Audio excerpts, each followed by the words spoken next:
Hello, good morning, friends. So, we are going to start with the new topic that is shock.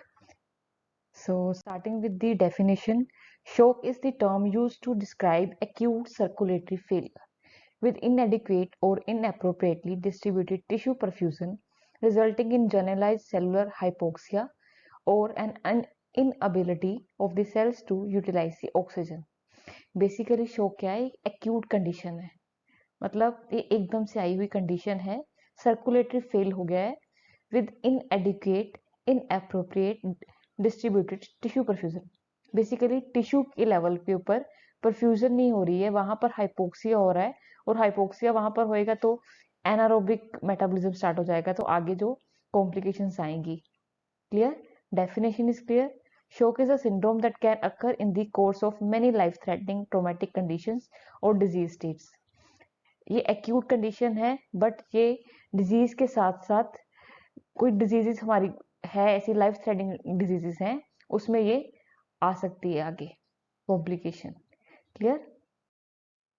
So pathophysiology of shock is, first of all देखते हैं cellular response. अब मैंने जैसे आपको बताया, इनएडिक्वेट tissue perfusion है, उसके कारण डिक्रीज ऑक्सीजन सप्लाई है, वहां टिश्यू में ऑक्सीजन नहीं पहुंच रही, सेल्स में ऑक्सीजन नहीं पहुंच रही, तो एनारोबिक मेटाबॉलिज्म स्टार्ट हो गया है। एनारोबिक मेटाबॉलिज्म हुआ होगा तो accumulation of metabolic waste and lactate. अब मेटाबॉलिक वेस्ट और लैक्टेट अकमुलेट हो रहा है, तो वहां पर क्या हो जाएगा? Cellular failure. Clear? So the next is the manifestation of shock reflects both the impaired perfusion of body tissue and the body's attempt to maintain tissue perfusion, that is compensatory mechanism. जो shock की manifestation होगी वो क्या कर रही है? The impaired perfusion of body tissue, body tissue की perfusion जो है इम्पेयर्ड हो रही है उसकी वजह से, शॉक की वजह से। Then the body's attempt to maintain tissue perfusion, body क्या कर रही है आगे? कंपनसेटरी मैकेनिज्म शो कर रही है ताकि वो टिश्यू परफ्यूजन को मेंटेन कर सके। Clear?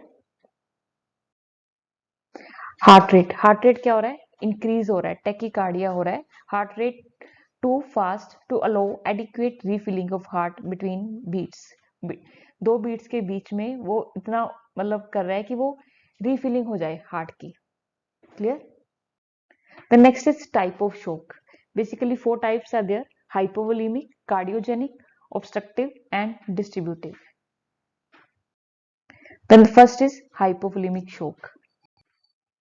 Hypovolemic shock, it can be due to loss of blood, loss of plasma and loss of fluids.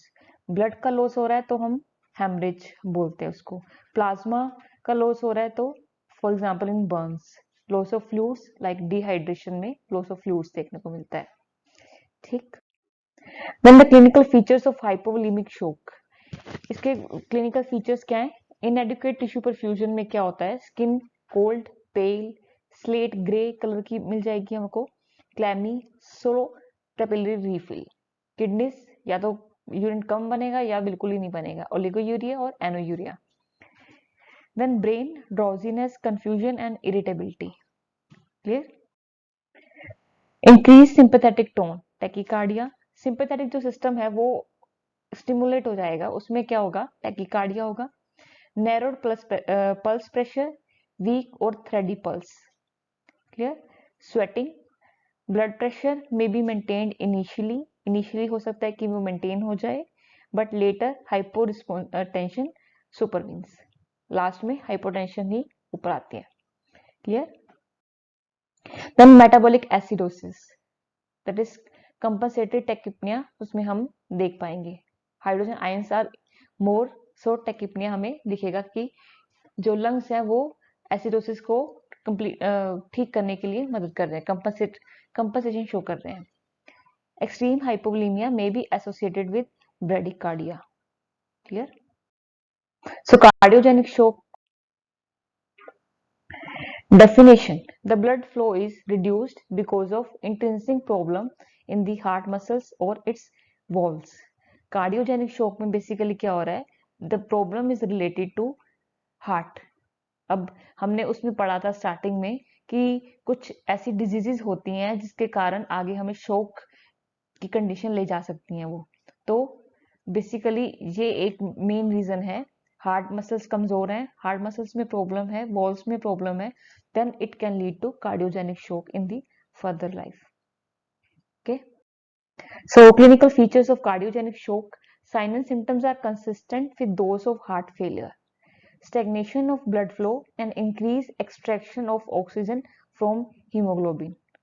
Lips, nail beds and skin become cyanotic. Bluish color की हमें lips और nail beds देखने को मिलेंगे. Clear? Poor stroke volume. Clear? Decrease in mean arterial pressure and systolic blood pressure. Near normal diastolic blood pressure due to vasoconstriction. अब diastolic BP जो है वो मेंटेन रहेगा near normal due to vasoconstriction, क्योंकि हमारा सिंपैथेटिक सिस्टम भी activate हो रहा है साथ साथ. Narrow plus pulse pressure. Clear? So the low renal perfusion pressure and aldosterone release होगा तो decrease urine output. Aldosterone release होगा and that will decrease the urine output, क्योंकि उसको वाटर को अंदर मेंटेन करके रखना है. Elevated preload, rise in central venous pressure and pulmonary capillary wedge pressure. Poor cerebral perfusion, alteration in cognition and consciousness. Cerebral perfusion poor है तो cognition and consciousness alter हो जाएगी. Clear? और preload elevate हो गया है तो central venous pressure increase होगा और pulmonary capillary wedge pressure increase होगा. Clear? And acute pulmonary edema, उसमें क्या हो जाएगा? Tachypnea, orthopnea, pulmonary crackles, oxygen saturation is below 90% on air, pulmonary edema on chest x-ray. So oxygen saturation आपके लिए clinical tip है कि आपने जैसे देखा पेशेंट का कि ये तो 90% 100% ऑक्सीजन सैचुरेशन है, हम कहते हैं कि पेशेंट बिल्कुल ठीक है, लेकिन जैसे एज ए स्टूडेंट हमें देखना है कि उसके साथ हमने क्या लिखा हुआ है. डॉक्टर्स ने कुछ लिखा है ऑन एयर या कौन ऑन बाईपैप, ऑन वेंटिलेटर, कुछ भी वो हमने देखना है जरूर. Clear? So pulmonary edema on chest X-ray. So first of all अब हम इस चार्ट को समझेंगे. इस चार्ट को समझने के बाद आप कह सकते हो कि आपने शोक को अच्छे से समझ लिया है. Clear? So first of all hypovolemic shock, इसमें क्या है हम देख रहे हैं. हाइपोवोलेमिक शोक क्यों हो रहा है? क्योंकि हेमरेज है या फिर वोमिटिंग, डायरिया, यूरिनरी लॉसेस, किसी भी वे से हमारे बॉडी से फ्लूइड कम हो रहा है, ब्लड कम हो रहा है, प्लाज्मा कम हो रहा है, तो हाइपोवोलेमिक शॉक में पेशेंट जा रहा है. तो इसके आगे हमने क्या लिखा हुआ है? Loss of fluids derived from plasma, और एट लास्ट हमारे को loss of blood volume, blood volume loss हो रहा है. तो ब्लड वॉल्यूम लॉस होने के बाद decrease cardiac output, cardiac output decrease हो गई है. क्लियर? ब्लड वॉल्यूम लो होगा तो कार्डियक आउटपुट ऑब्वियसली वो डिक्रीज ही होएगी, क्योंकि आउटपुट होएगी नहीं. क्लियर? सो इसके ऊपर हम देख रहे हैं तो सर्कुलेटरी शॉक में पेशेंट जा रहा है. Decrease mean arterial pressure. Then cardiogenic shock, cardiogenic shock में हार्ट वीक है. क्लियर? हार्ट वीक है तो कार्डियक आउटपुट फिर से नहीं होगी. बेसिकली शॉक और कार्डियक आउटपुट के बीच में रिलेशंस हैं. Clear? Then vasogenic shock, vasogenic shock हम देख रहे हैं तो सेप्टिक शॉक और एनाफिलेक्टिक शॉक, ये दोनों ही वेजोजेनिक शॉक कॉज कर रहे हैं. सो सेप्टिक शॉक में हम देखें तो vasodilator substances release from the bacteria.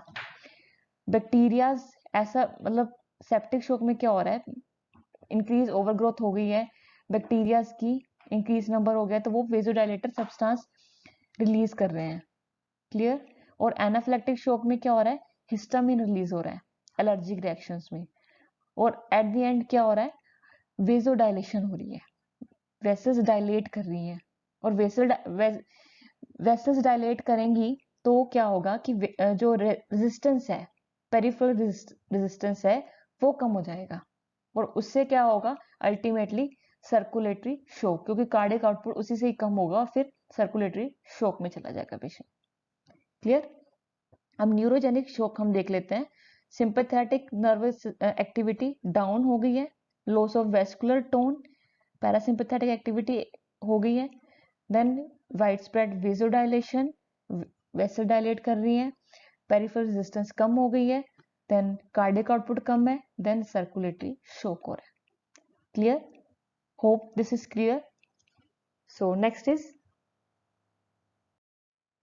Obstructive shock. कोई ऑब्स्ट्रक्शन की वजह से शॉक हो रहा है। Definition: It is a form of shock associated with physical obstruction of great vessels or heart itself. It is much common with cardiogenic shock and they are frequently grouped together. अब obstruction हो रही है, किसी भी vessels में obstruction हो रही है या in the heart itself, heart में ही obstruction हो गई है, तो ये cardiogenic shock के साथ, इसके साथ हम relate कर सकते हैं। इन दोनों को हम एक इकट्ठा ही रख सकते हैं। सो ऑब्स्ट्रक्टिव शॉक के क्लिनिकल फीचर्स क्या हैं? Elevated jugular venous pressure and central venous pressure.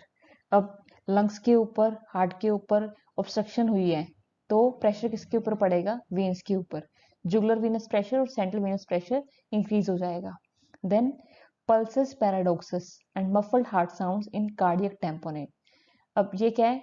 Pulses पैराडॉक्सस basically क्या है कि जब हम इंस्पिरेशन करते हैं, when there is a quiet inspiration, तब क्या होता है कि सिस्टोलिक जो ब्लड प्रेशर है वो नॉर्मली डिक्रीज करता है, बट इतना नहीं डिक्रीज करता कि कोई कंडीशन हमारे को सामने दिख जाए। लेकिन पल्सेस पैराडॉक्सस में क्या हो रहा है कि जब इंस्पिरेशन करते हैं तो more than 10 mm of Hg systolic blood pressure fall करता है। तो दैट इज द कंडीशन जब कार्डियक टेम्पोनेट हो रहा हो और ऑब्स्ट्रक्टिव शॉक है। इन कंडीशंस में हमें देखने को मिलेगा muffled heart sounds in cardiac tamponade. अब साइंस क्या है पल्मोनरी एम्बोलिज्म के? पल्मोनरी ओलिगीनिया ऑन एक्सरे, ये वेस्टर्न बर्ग साइन है, तो ये हमें दिखेगा एक्सरे में due to the obstruction dyspnoea, then okay difficulty in breathing. So next is distributive shock. Definition: It is a condition in which abnormal distribution of blood flow in the smallest blood vessels, inadequate supply of blood to the body tissue and organ. Distributive shock में क्या हो रहा है कि एक condition है in which abnormal distribution of blood flow, blood का जो फ्लो है वो abnormally डिस्ट्रीब्यूट हो रहा है in the smallest blood vessels, inadequate supply of blood to the body tissue and organ. So body tissue और ऑर्गन्स में सप्लाई ना जाकर इनएडिक्वेटली स्मॉलेस्ट ब्लड वेसल्स में जा रहे हैं, मतलब इसका डिस्ट्रीब्यूशन ठीक नहीं है। क्लियर? कॉजेस क्या है? Decrease sympathetic activity, neurogenic, brain और स्पाइन इंजरी के कारण, एनेस्थीसिया के कारण, इमोशंस के कारण भी। Vasodilator substances in the blood, type 1 hypersensitivity, anaphylactic shock के कारण ये हो रहा है। Inflammatory response to the infection, इसके कारण भी डिस्ट्रीब्यूटिव शॉक हो सकता है। Then vessel damage from severe hypervolemia. Hypervolemia increase fluid क्या कर रहा है? वेसल की डैमेज हो रही है तो डिस्ट्रीब्यूशन उसका गलत हो जाएगा। क्लियर? डिस्ट्रीब्यूटिव शॉक में कंडीशन आ जाएगी। Then neurogenic shock occurs after acute spinal cord injury or defect in vasomotor center in brainstem or sympathetic outflow to the blood vessels. Basically कब हो रहा है ये? स्पाइनल कोड की इंजरी हुई है, यानी एक्यूट स्पाइनल कोड इंजरी और defect in the vasomotor centre in the brain stem के वेजोमोटर सेंटर में कोई डिफेक्ट है वहां पर। क्लियर? और सिंपैथेटिक आउटफ्लो जो है उसमें डिफेक्ट आ गया है जो ब्लड वेसल्स की तरफ जाता है। Clear? Brain injury, depressant action of drugs, general anaesthesia, hypoxia और हाइपोग्लाइसीमिया, ये सब न्यूरोजेनिक शॉक कॉज करते हैं। Sympathetic outflow is disrupted leaving unopposed vagal tone. अब ये क्या है? सिंपैथेटिक आउटफ्लो डिस्टर्ब हो गया है, क्या हो रहा है उससे? वेगल टोन का अनअपोज्ड एक्शन हो रहा है। Clear? Results in hypotension and bradycardia, उससे क्या होगा कि हाइपोटेंशन और ब्रेडिकार्डिया होगा। Skin is dry and warm. Then anaphylactic shock, an extreme life-threatening allergic reaction to an antigen to which the body has become hypersensitive. अब एक normal चीज है जो एनाफिलेक्सिस कर रही है किसी hypersensitive patient में। An extreme life-threatening allergic reaction to an antigen to which the body has become hypersensitive. Clinical features क्या है? Warm peripheries, पेरिफेरीज वार्म होंगी क्योंकि वहां पर क्या हो रहा है, वेसोडाइलेशन हो रही है। ब्लड प्रेशर लो, टैकिकार्डिया, ये हमने सिम्टम्स देखी हैं। Then erythema, urticaria, angioedema, pallor, cyanosis, bronchospasm, rhinitis. So these are the clinical features. Oedema of the face, pharynx and larynx का एडिमा हो जाएगा। पल्मोनरी, लंग्स का एडिमा हो जाएगा।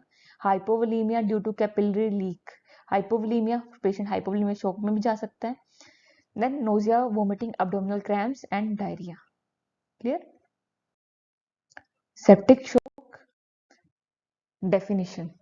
It is a serious medical condition that occurs when sepsis, which is organ injury or damage in response to infection, leads to dangerously low blood pressure and abnormalities in cellular metabolism. ये serious medical condition है that occurs when sepsis, which is organ injury or damage in response to infection, क्या कर रहा है, leads to dangerously low blood pressure, मतलब बहुत ज्यादा ही कम blood pressure हो रहा है। And abnormalities in cellular metabolism, cellular level पे मेटाबॉलिज्म की अबनॉर्मलिटीज आ रही हैं। क्लियर? सेप्सिस और systemic inflammatory response syndrome. Inflammatory mediators released into the circulation, क्या हो रहा है, सेप्सिस जब हो रहा है तो इंफ्लेमेटरी मेडिएटर्स आ रहे हैं सर्कुलेशन में, tumour necrosis factor, interleukins, prostaglandins. It causes systemic signs of inflammation, fever, increased respiration, respiratory alkalosis, vasodilation, and warm flushed skin. तो ये these are the systemic signs of inflammation. Activate inflammatory pathways, कौन कौन सा pathway activate होगा, coagulation and complement. Severe sepsis, sepsis associated with organ dysfunction, hypoperfusion or hypotension. Hypoperfusion and perfusion abnormalities may include but are not limited to lactic acidosis, oliguria, or an acute alteration in mental state and thrombocytopenia. Severe sepsis में क्या हो रहा है कि organ dysfunction हो रही है, hypoperfusion है, hypotension है और lactic acidosis, oliguria, kidneys पे भी इफेक्ट पड़ रहा है, देन नर्वस सिस्टम पे भी इफेक्ट पड़ रहा है क्योंकि ऑल्ट्रेशन हो रही है मेंटल स्टेट में, then thrombocytopenia. Clear? Septic shock क्या है? Severe sepsis with hypotension. Hypotension, BP is below 90 systolic BP and more than reduction of more than 40 mmg from baseline. Clear? In the absence of other causes of hypotension and despite adequate fluid resuscitation.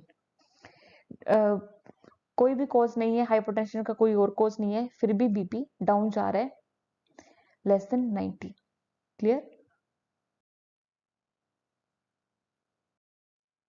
So septic shock, also called systemic inflammatory response syndrome. Inflammatory mediators also increases the metabolic rate of tissue, so they need more oxygen. Inflammatory mediators जो हैं metabolic rate को increase कर देते हैं, so उनको और ज्यादा oxygen चाहिए.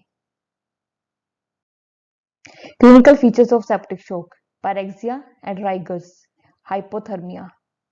Clear?